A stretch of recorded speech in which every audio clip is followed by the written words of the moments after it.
मेरे पिताजी चक्रवर्ती राजा है, हम उनका पुत्र हैं, क्या हम भी रोगी हो जाएंगे? कहा आप भी हो सकते हो। देखिए तब वो बूढ़ा से कहा है आपको बेटा भगा दिया, जंगल में भटक रहे थे, नहीं? क्या हमको भी बेटा भगा देगा? कहा पता नहीं यह घटना किसके साथ हो जाए कोई नहीं जानता है। कहा बाप बेटा में बना नहीं हो सकता है? करके नहीं, ये कलयुग में पता नहीं कितना कितना कुकर्म बाप बेटा के साथ हुआ।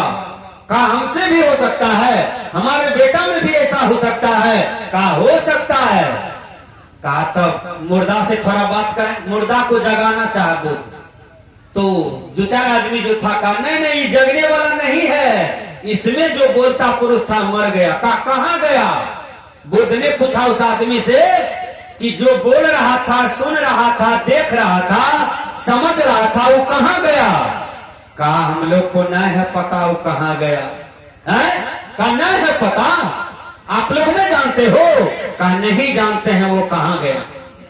कहा सारथी चलो रथ घुमाओ, अब हम नहीं जाएंगे, देख लिए भ्रमण करके क्या सब मिला दुनिया में। रथ लौटाता है, जब रथ लौटा तो सीधे भगवान बुद्ध किसी को नहीं टोका, परिवार में न पत्नी को, न बेटा को, न अपना बाप को, न माए को।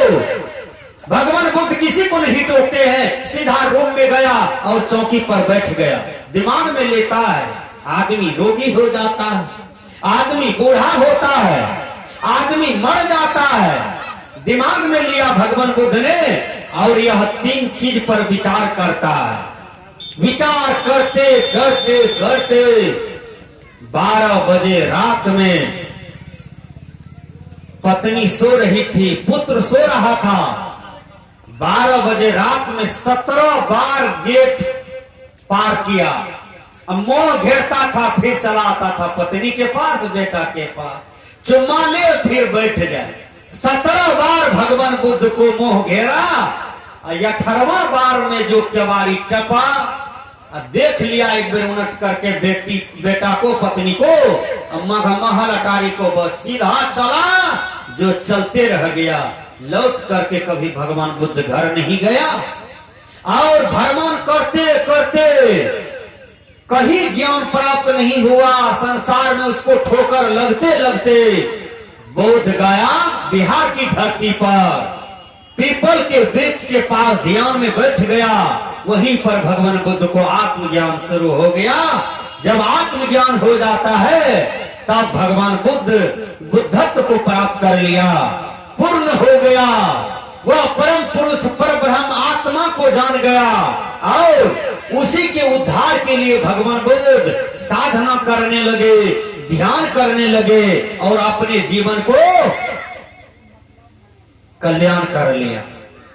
तो हमारे कहने का भाव है कि आप माया में रहते हैं, माया में कुछ मिला, माया में कोई रस है। कबीर साहब ने बीजक में लिखा, माया के रस ले न पाया,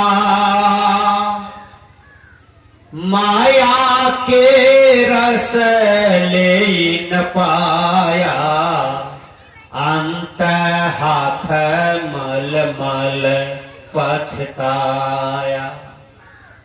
मधुमक्खी मधु को संचय करता है अपना घर में, करता है ना मधुमक्खी।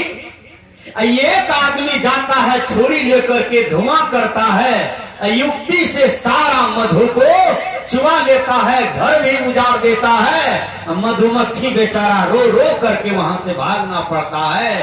कहता है मेरा रस कौन ले गया, मेरा संपत्ति कौन ले गया, मेरा खजाना कौन ले गया। वही दुर्दशा यह जीव का होता है। सजना, एक सेमल फूल पर, एक सेमल की वृक्ष पर सेमल का फूल है। सेमल का फूल बोलिए देखने में कितना सुंदर लगता है, आप लोग भी देखे हैं। उसकी सुंदरता को देख करके पक्षी वहां पर बैठ जाता है। जब पक्षी बैठता है तो उसको देखने में बड़ा आनंद आता है सुंदरता को। देखिए जो चंचल स्वभाव के लड़का है, लड़कियां हैं, तो लड़का लड़की को निहारता है, लड़की लड़का को निहारता है। जो भोगी है वो अपना घर में देखेगा, दूसरे के मकान को निहारेगा, अरे वाह बड़ी सुंदर है देखने में ये मकान, हम भी बना लेते।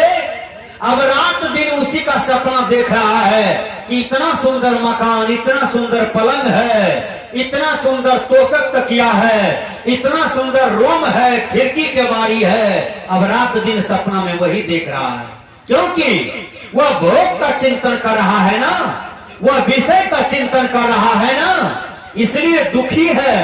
और ओस को चाटने से प्यास नहीं बुझती है। संसारिकता के धन को जमा कितनों कर दीजिए, लेकिन तृप्ति नहीं मिलेगी, कभी शांति नहीं मिलेगी, कभी पूर्णता नहीं मिलेगा।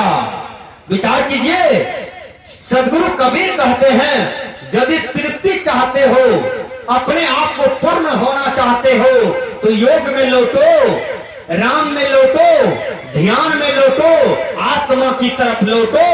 जो तुम्हारा स्वरूप है वो है आत्मा। शरीर तुम्हारा